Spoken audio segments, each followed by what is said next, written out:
Assalamualaikum warahmatullahi wabarakatuh. Bismillah, alhamdulillah, salatu wassalamu ala rasulillah wa ala alihi wa mawala amma ba'du. Hello my student, let's learning and study about healthy environment. Anak-anakku sekalian, mari kita mempelajari tentang lingkungan yang sehat. The characteristic of environment healthy. Ciri-ciri lingkungan yang sehat itu adalah yang pertama, the first, the water source are clean. Sumber airnya itu bersih, not polluted, tidak tercemari. Current water discharge, kebutuhan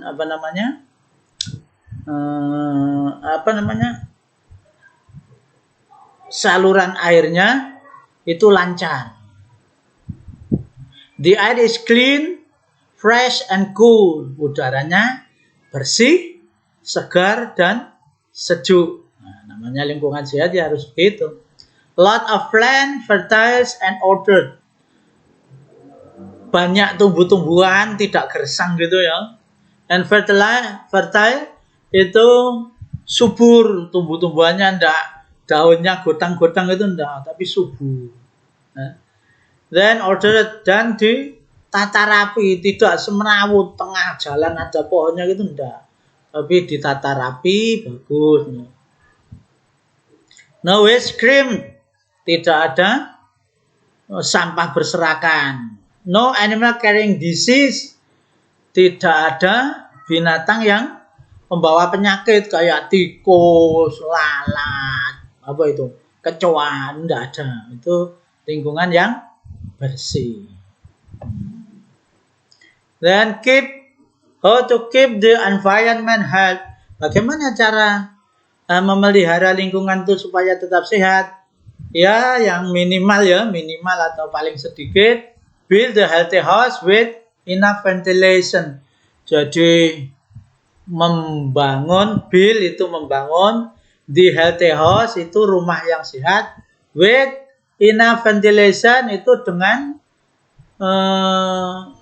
ventilasi itu saluran udara yang cukup. Enough itu cukup ya. Plant tree and flower, ditanam pohon-pohonan, bunga-bunga di sekeliling rumah biar indah ya, sejuk ya, sehat ya, menambah oksigen. Karena tumbuhan itu kalau siang memproduksi oksigen, nggak usah beli oksigen pakai tabung, nggak usah. Pakai tumbuhan itu dia membuat oksigen. Throw garbage in its place, kalau membuang sampah ya di tempatnya. Ya. Utility of bio-natural resources, ini manfaat dari sumber alam hayati. Sumber daya alam hayati. Sumber daya alam hayati itu sumber daya alam hidup, yang hidup. Bio itu artinya hidup. Yang hidup itu apa? Ya tumbuhan ya, binatang. A plantation, a source of food, tumbuhan sebagai sumber makanan, padi, jagung, buah-buahan, kan sumber makanan semua. Sayuran, ya. Sayuran itu apa? Vegetable, itu sayuran. Fruit itu buah. Plantation as property and material of need. Plantation itu tumbuh-tumbuhan, as property sebagai perabotan atau perlengkapan, and material. Material itu bahan, of need dari kebutuhan. Jadi kebutuhan itu bisa dipenuhi salah satunya dengan tumbuhan. Contohnya buat dipan, buat kursi, gitu. Itu semua kan kayu itu kan dari tumbuhan. Animal as source of food, tumbuhan, binatang atau hewan sebagai sumber makanan. Yang terakhir adalah fishery atau perikanan. Itu semua adalah kegunaan atau manfaat dari sumber alam hayati, bio natural resources, sumber daya alam hayati. Bio itu hidup atau hayati. Hayati itu artinya hidup ya. Hayun hayati ya, hidup ya.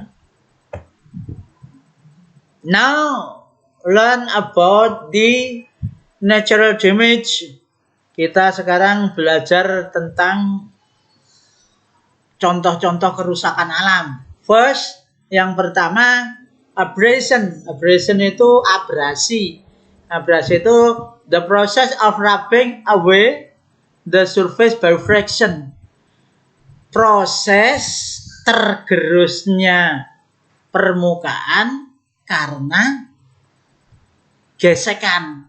Contohnya ini, gambar ini. The example is this picture.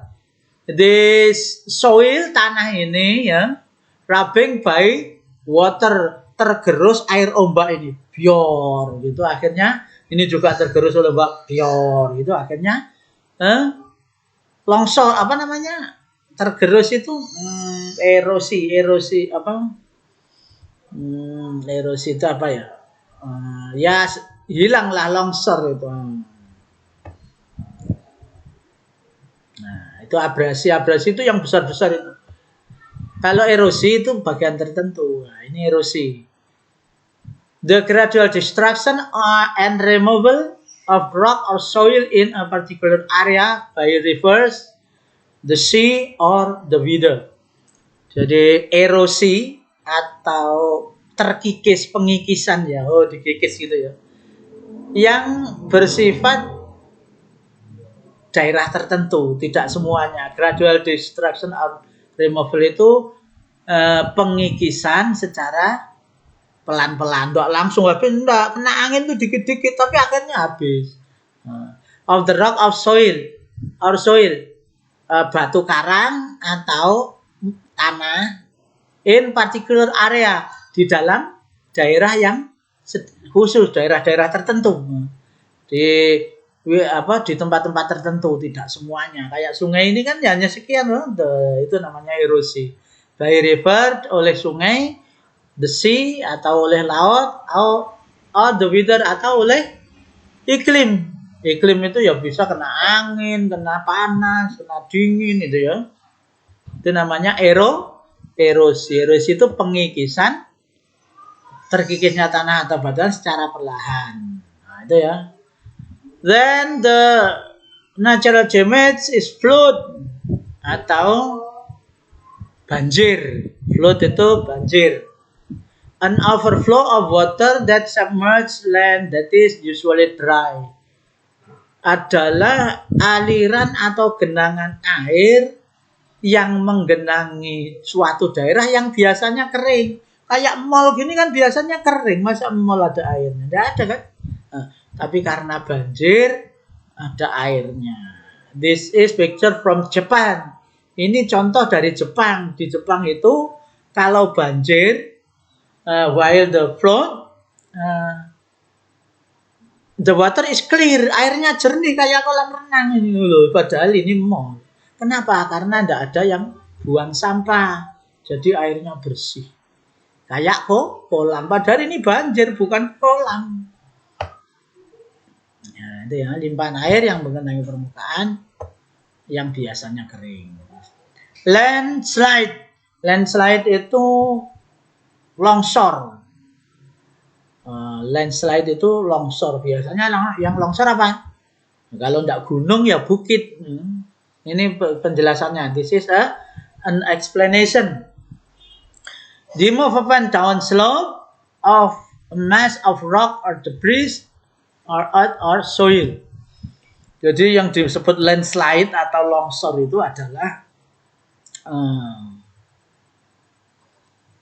permukaan permukaan miring itu tanah yang miring itu jatuh ke bawah. Nah, itu namanya longsor. Ini kan tanah yang miring di atas ini jatuh ke bawah nutupi jalan tol. Ini namanya longsor. This is the picture of process of landslide. Ini contohnya prosesnya melongsor itulah. Yang miring ini jatuh ke bawah. Itu namanya longsor. And the last is drought or dry atau kekeringan. Kekeringan itu ya kekurangan air. A drought is an event of prolonged shortages in the water supply. Kekeringan adalah kekurangan air yang berkepanjangan.